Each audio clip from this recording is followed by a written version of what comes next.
Oh, live. Now we're live. Hi there, everybody. Thank you for joining us on Facebook Live. I'm Annie Slease, and I have with me Dr. Meghan Walls from Nemours. She is a child psychologist and an expert in what we are discussing today. Before we get started, I do want to let everybody know about NAMI Delaware and also about NAMI National. So NAMI, for those of you who don't know, stands for National Alliance on Mental Illness. And NAMI has been around for 40 years, and it is in every state, and you can find a NAMI literally everywhere throughout America. NAMI Delaware serves Delawareans, and that's what we're doing today. We're serving all of you. But just in case you're not from Delaware, do know you can find resources from our national website at nami.org. And from there, you could also find a NAMI in your area. So I'd recommend you do that.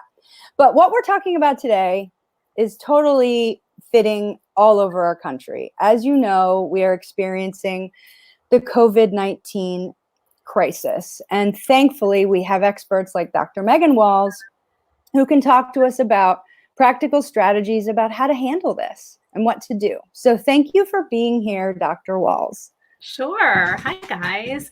As Annie said, my name is Dr. Meghan Walls. I'm a pediatric psychologist at Nemours, and I'm really glad to be able to do this. So thank you, NAMI, for hosting this.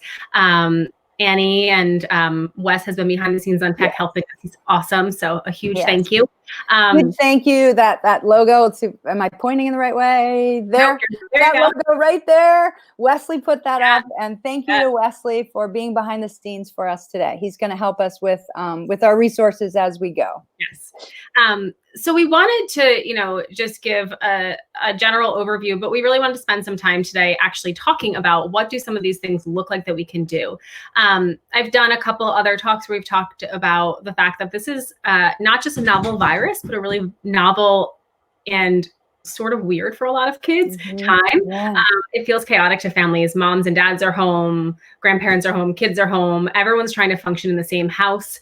There is schoolwork to be done and virtual learning and Zoom calls. And so I think we recognize all these things are really difficult, and we want to just make sure that we're taking care of kids and parents, and parental mental health is really important in terms of having positive kiddo or child mental health.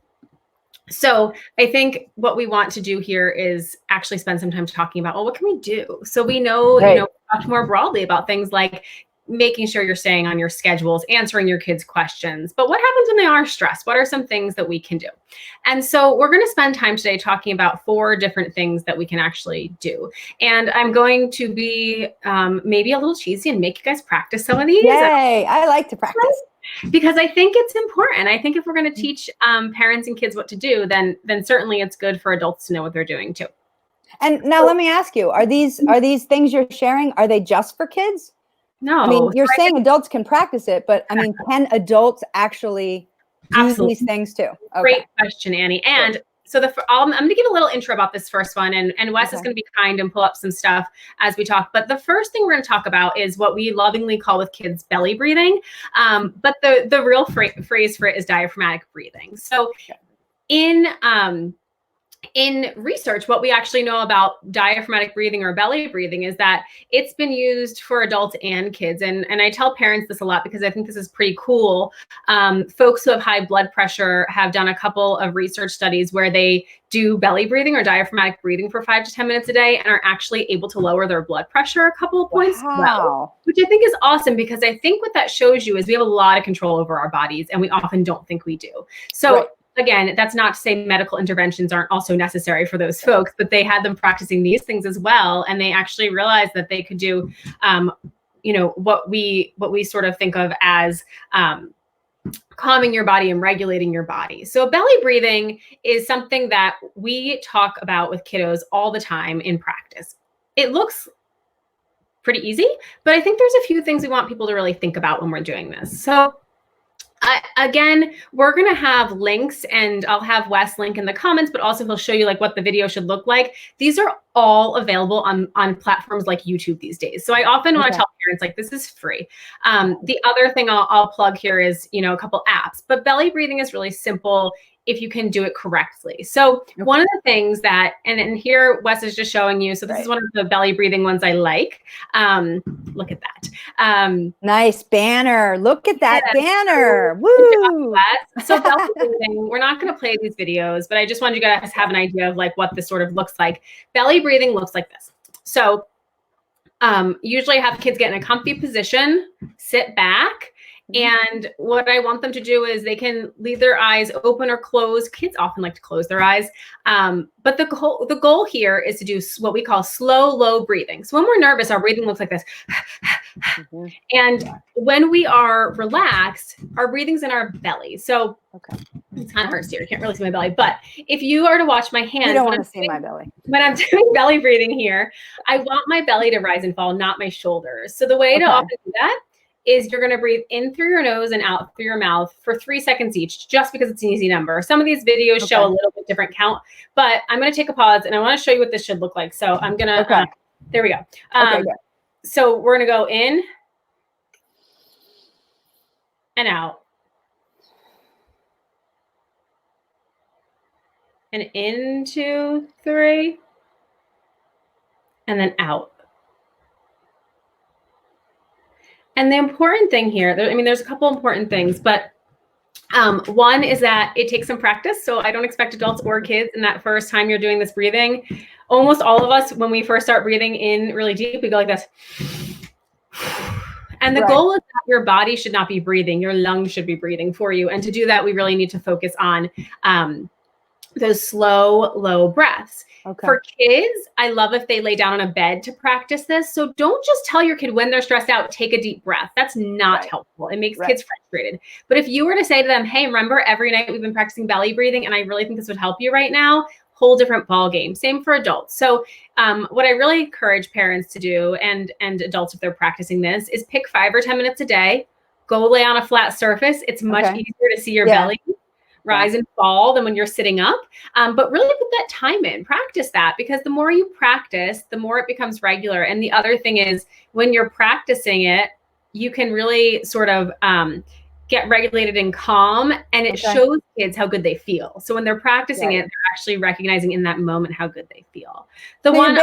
So I'm sorry, I didn't mean to cut you off. No, you're telling us not during COVID, but anytime we should be doing this. Anytime. Belly breathing. Anytime. Have you been doing this with your kids? I know you have 2 little ones. So, do they know what belly breathing is?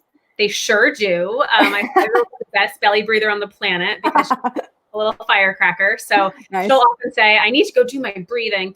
And it's very cute. But I also tell parents, little kids are really good at this. We all like get in our kids. You give kids this to do and have them lay down, and they're great. This is also a good one for at nighttime. So if you need them to kind of calm down as they can't sleep or they're getting a little anxious.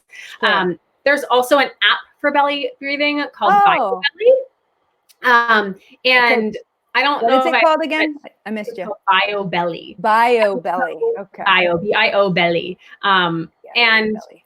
And the nice thing about that is it does what we call biofeedback for kids. So it tells them when their breathing is calm. So you take your trusty phone and you put it on your belly. And you have kids put headphones in, and it actually starts playing music when their breathing is calm. So it's actually showing them exactly when they're calm. And actually it's responding to your breathing. The phone is?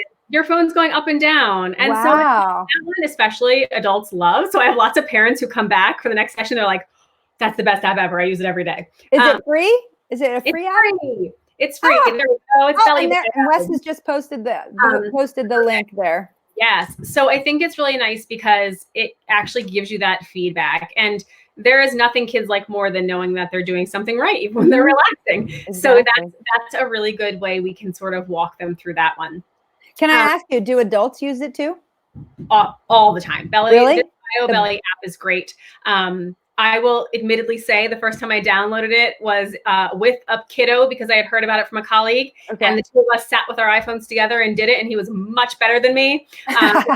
Very amusing. I'm sure as an adult, I was waiting for my next session to show up and all these other things, but he was able to be in that moment. So I recommend everybody try this. The other nice thing about this, and then we can kind of talk about some other things, is you can do this anywhere, right? So yes, I'm telling you, lie down, practice on your bed, but when school and work starts up again, this is a great tool to have in your tool. If you're at work, a 2-minute slow, low breathing can kind of reset you. And I've this week a couple times sent to my colleagues, there's a 2-minute version of this for adults, like on YouTube. And when they're stressed out, I just send them this link. People don't always love that, but it's important. I want people to actually think about the fact that sometimes, especially during this pandemic, which I think we forget how stressed out we all are as adults and kids are, and how this is different. Even if we think we're doing great, this is a really just challenging time period. It is. So I think, making sure that we are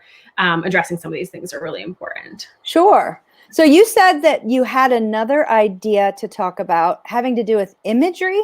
Guided? Sure. Okay. So, what's that? So this next one is called guided imagery. This is a tried and true approach. And the nice thing about guided imagery for kids, I think, is that you can do it a number of ways. So I did send Wes an example of a YouTube video for this. Okay. Certainly, you can do things like just audio. So you can Google like guided imagery audios. But here's what guided imagery is. Guided imagery does two things. One is it gets you sort of refocus on something else, but two is it uses something that's relaxing to you to actually regulate your body. And so what that does is it takes things. So this one that we have up here is a balloon ride. It actually talks kids through it as if they're on a balloon ride. So imagine that you're floating through the air, but there are tons of them. Guided imagery is one of the hands down best tools I use for kids in the evening. So this is really a good one to help kiddos who maybe are anxious about going to bed, going to sleep. It's getting them in that place. I'll read a little bit of one of my favorite ones, but I also want to say that a really good activity, because parents want one more thing to do. Put it on their schedule, right? The color coordinates. The schedule that they've made, But another thing that I actually have kids do is after they do some of these, I have kids write their own. So I'll read you about one of the ones that's my favorite, just a couple of lines of it. I won't read the whole thing, but I encourage those of you at home to actually close your eyes for a second while I do this. Okay. So guided imagery goes like this. I'm literally going to read you, and you're going to close your eyes and in your mind imagine it. You don't have to close your eyes, Penny. Okay, I will. I'm going to go through this, and I want everyone who's listening and watching to seriously sit and close your eyes for a minute. Okay. You can choose your favorite beach, or if you've never been to a beach, just imagine what it would be like. Picture yourself there now. On the beach, you feel the lapping of the warm waves against your toes. Dig those toes deeply into the cool, wet sand. The sun shines brightly and gently, warm on your skin. It's as if the sun is reaching down and pouring on you, so warm and nice. Now you slowly walk towards the surf. Feel the rhythm of the calm waves over the sand. It relaxes you. Notice how your breathing becomes calm and even, inhaling and exhaling slowly and calmly. Feel the warmth of the sun melting your muscles into relaxation. Slowly and easily, your body feels more relaxed, releasing tension or frustration. Inhaling deeply again, breathing in and out. Okay, you guys can open your eyes. That is like an eighth of that reading, but it is truly one of my favorite tools because I think that it's pretty cool that you can, you hit play on YouTube, put your headphones in, listen to someone. These people have amazingly calm voices on here. Mine's pretty even, but they're awesome. So I love that tool. I also like that tool for adults too. I know we've talked about what translates from adults and kids. I use these when I'm stressed out. I know that I know a couple of high school teachers who use these in their classrooms. Oh, okay. So they'll do a 5-minute guided imagery at the end of class. And I have had teenagers who come in and they're like, that's the best part of my day. It helps me so much to regroup. So I see there's some counselors and school teachers on here. Exactly. I was just going to say that. Now, I'm a former teacher. I used to teach writing. And so when you said kids could write their own, I'm just all over that. If there are any teachers out there looking for good practice, that would actually be dual purpose, right? The students would be practicing their writing, but they'd also be calming and writing things that would absolutely help them and perhaps their classmates. I know kids are doing Zoom with their teachers now, right? Absolutely. Yeah. That might be a really cool exercise. All you English teachers out there. That's right. Yeah. And I think it's any teacher. Fun. Yeah. Yeah. And I also, so the one last thing I'll say about that, and then we still have a couple more to talk about, is what I actually will have kids do, because I think, again, I want to empower kids. I want them to know that their breathing is what's controlling what they're controlling, so I'll actually have them use their iPhones and record this. So write your own and then read it to yourself. And then when you're stressed, pop your headphones in, and your own voice becomes your own sort of coping mechanism. And I have a lot of kiddos who really like that concept. So having kind of be part of their own repertoire.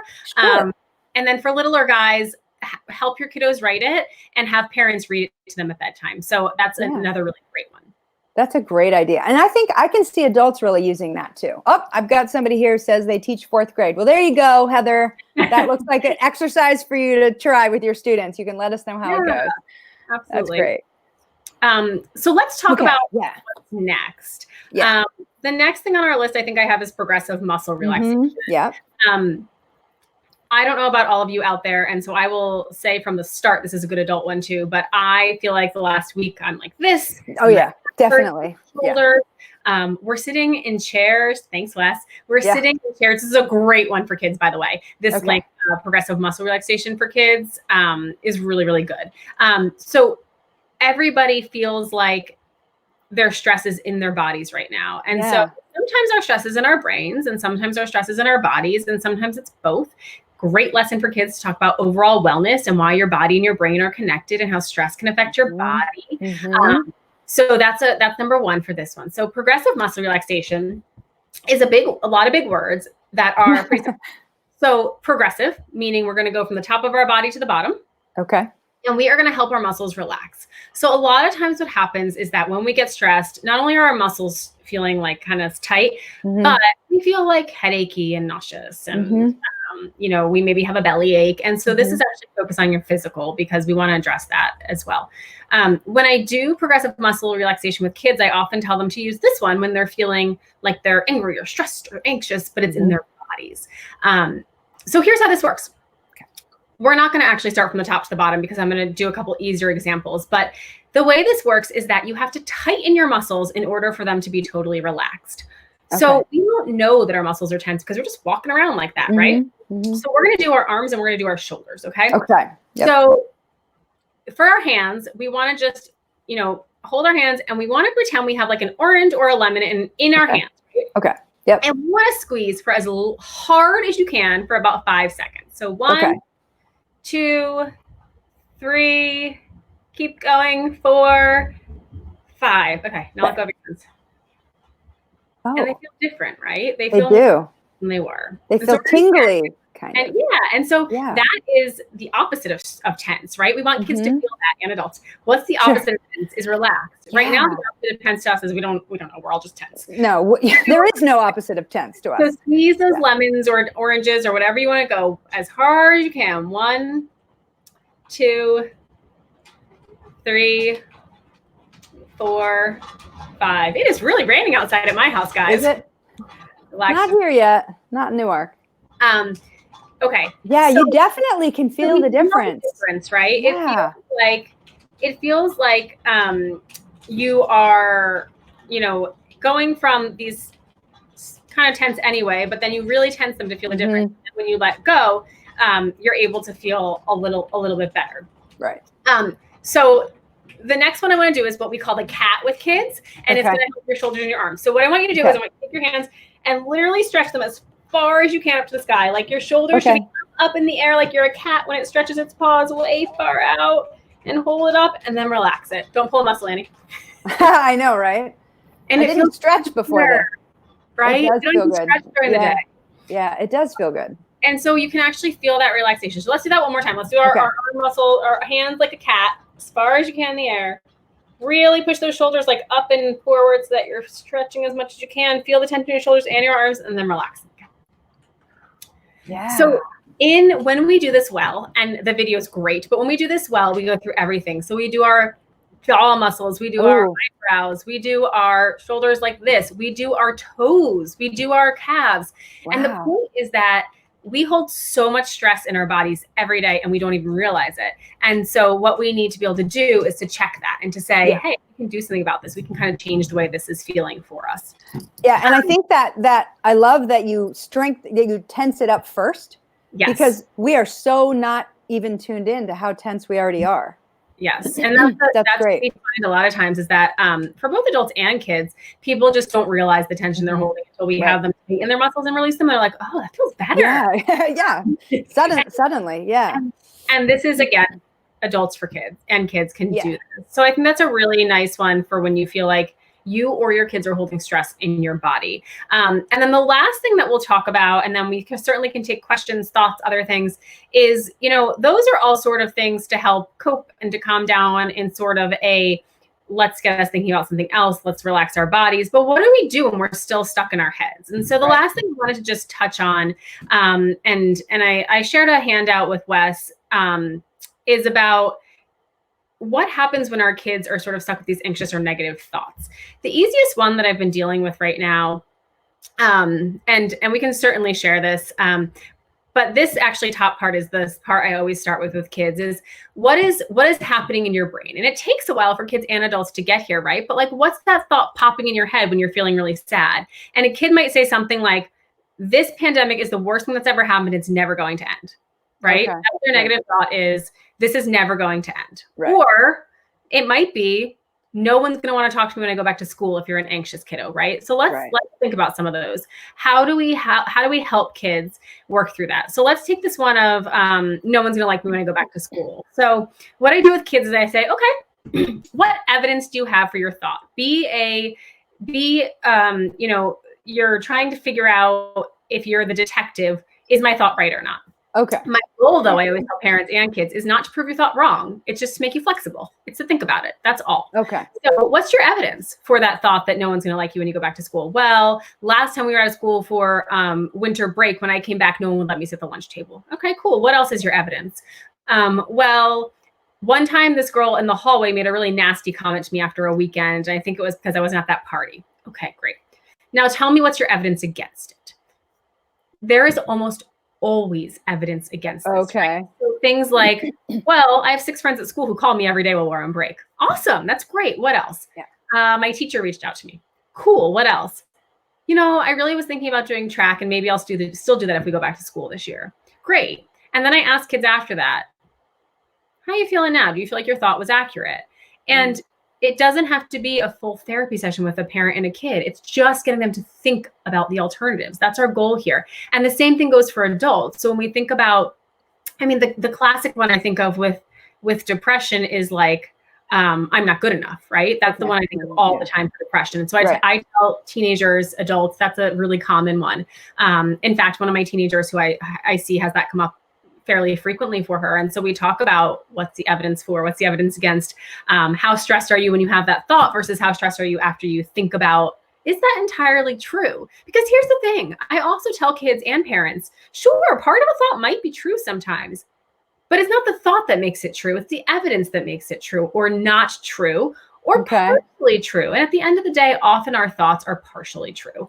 So it might be, there are some kids who don't love me, but also I think that this is, something that we need to kind of rein in and think about what the alternatives are here. So again, my goal is not to have kids think like, oh, great, everything's peachy, but instead it's to kind of help them be more flexible around these things and help them figure out like, what do we need to do in order to deal with these negative thoughts while we're home? The other thing I'll say on this, and I've said this, Annie, you and I have actually talked about this a lot over the past week or so, is I really encourage you, if you're a parent at home and your kid is struggling and you've tried these things and things are not going well, reach out. So, Kids Health is our Nemours webpage, nemours.org/kidscope, has lots of great resources of where to find help if you're a kiddo. I know NAMI has some great resources for adults. But I think, what Annie and I have talked again about over the past couple of weeks or the past week or so is we really want to make sure that people are getting help and reaching out if they need it. So mental health does not take a time out because of a pandemic. In fact, sometimes it can be worse. So we want people to reach out. Almost all behavioral health therapists, psychologists, social workers are doing some sort of telehealth now. So if you have a therapist already and you're like, oh man, I can't see them for 3 months, that's probably not true. Please reach out to them, whether you're a child or an adult. I think that's a really important piece. Thank you for saying that. And I will piggyback on that idea. You know, NAMI has a helpline, and I think we have a ticker going on, and there's the number right there. So we operate a helpline for people to contact us and check in with resources. Now, we're not a crisis line.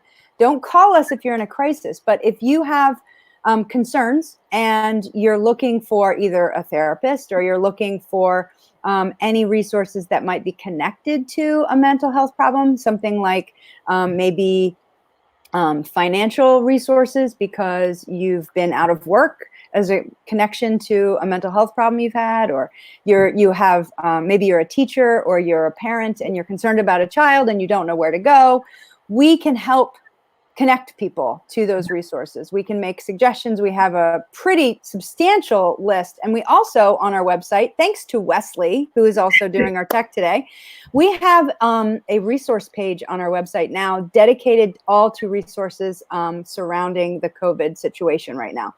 So we want everyone to know about that. If we can't find the answer, we'll try to find the answer. We will find someone who can. So our goal really is to make the connections. So let me put it out there to the group that's watching. Do we have any questions that maybe Dr. Walls could answer with regards to either the things we've discussed today or anything connected to the current crisis and how we're coping? Mental health, any of those things. Yeah. We'll put it out there to the... And thank you again, Wes. You're doing an awesome job. Yeah, Wes is doing a great job. I have a question in case someone else doesn't have one. So what about teenagers? I feel like the things that you're sharing are awesome for all kids, certainly, and for adults. But I think there's a special something to address when it comes to teenagers. You know, when we have young people who are experiencing their own set of challenges just being an adolescent combined with this current issue. Do you have any thoughts on that or any resources specifically to that? Oh, and the online learning piece, right? So combining all of that, I mean, that can be really stressful. Yep. So I think two things. One is I was just talking to a friend recently who was like, my teenager is not coming out of her room. And I was like, is she eating and sleeping? And she's like, yeah. I'm like, all right, then she's fine. But in all seriousness, I think that we need to understand that our teenagers are the most social people we know. And so they're being, I mean, maybe not with us as parents, right? But they are used to being able to be in school, being active social activities. And so I actually expect an adjustment period where they're going to have some downtime. But even for teenagers, I'm really telling parents, like, please try to get them out of the room, off their phones a couple hours a day. I really actually think it's really important for mental health. I do think, you know, one of the things I've been telling parents, not just during COVID, but I think generally is if you have a teen who it's hard to kind of connect with or whatever, shoot them a text. There's no reason you can't send them some of these links in a text and be like, hey, I saw this cool video. You might be interested.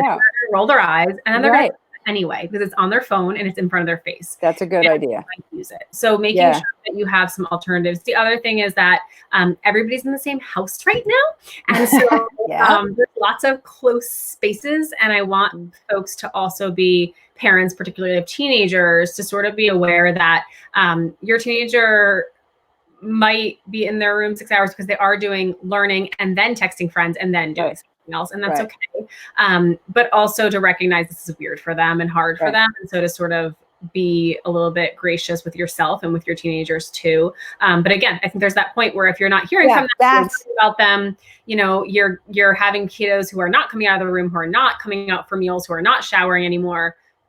Let's find them a provider and have them talk to somebody. And even if they don't want to, what I always say to teenagers and to parents is, let's give me a session or two. If it doesn't work, we'll move you on. But I always ask teenagers, give me 45 minutes of your time and let's see if this is helpful or not. Exactly. All right. We just got a question here from Nina. What are your thoughts on more than normal screen time? Yeah, that looks great. And we even see Nina's face. Hi, Nina. What are your thoughts on more than normal screen time these days, especially for little ones? Yeah. So I don't know if any of you guys have seen this meme going around that says, I know one doctor's advice I won't follow, and it's the AAP guideline on screen time. It makes me laugh every time. So yeah. I have two thoughts on this. One is, I think a little bit more than normal is okay. Number two is I really encourage parents to use apps that control screen time. So we have one that's actually called Screen Time. Ooh, clever name. Here's what you can do with that. I can set it so my kids can only watch kids YouTube 45 minutes a day. But if they want to get to like some of these school websites or learning websites, they can get there. So try to do some different types of screens if you are going to do screens. Okay. But the other thing that I tell parents is if you've got little ones, this is totally unrelated to screens, but it's helped me greatly as a parent. And I give this advice to parents of little guys when I'm talking about behavior management. Find a cabinet in your kitchen and put a bunch of random junk in there. Measuring cups, cardboard boxes, spoons, I don't care what it is, puffy balls, whatever you want. And if they are, sort of ornery and you're trying to get something done, open the cabinet and let them go at it. They will have a ball. They just want to be into stuff. But I'm okay with a little more than the normal screen time. I think using those screen time apps is really helpful. But I think also being able to figure out what else your kiddos can do that maybe doesn't take up all of your time. Because I totally understand that you can't be necessarily on all day. So set yourself up ahead of time. So, I think that's a great idea. We had a big box in our garage that I drug in last Sunday night and like threw a bunch of markers inside of it for their first activity of the day. So it doesn't have to be all like ABCs and 1, 2, 3s. No. Give them stuff you don't have to pay attention to, or that you can pay minimal attention to, especially if you're working from home, and give yourself a little leeway. And again, a little bit of grace, because this is just a really hard time for parents. Exactly. Yeah, that's great. All right. Are there any more questions out there? I know we've kind of gone over a little bit. I know, Wes has a great final screen thing that he's going to post up now, just to let everybody know that we are more than happy to do another Facebook Live, either with Dr. Walls, if she'll join us again, or with any other experts that we work with. We partner with lots of experts throughout the state. If you have an idea, a topic idea that you'd love to see more about and talk more about, we'd be happy to address that and see if we can make that happen on Facebook Live. So we do have a couple things coming up that we'd like to let you know about. We have Discover Online, and Discover is a social and educational group for people who are living in recovery. So it's either for peers themselves or for their family members. So peer Discover is on Tuesdays at 1:00, and family member Discover is on Thursdays at 1:00. We also are going to be having a family support group online. You heard it here first. We don't even have it published yet, but you heard it here. We are doing a family support group online starting very soon. So stay close. Stay tuned for that. And if there's any more questions, you can always follow up with us on email. But we don't want to take up more time from Dr. Walls. I know you have dinner probably. You've been cooking all day probably, right? Of course. I did make cookie dough. That was my. That's for dinner. Cookie dough for dinner. Okay, awesome. All right. Thank you so much, Dr. Walls, for being with us. And thanks everybody for tuning in. And hopefully we'll see you again next time. Bye. Have a great night.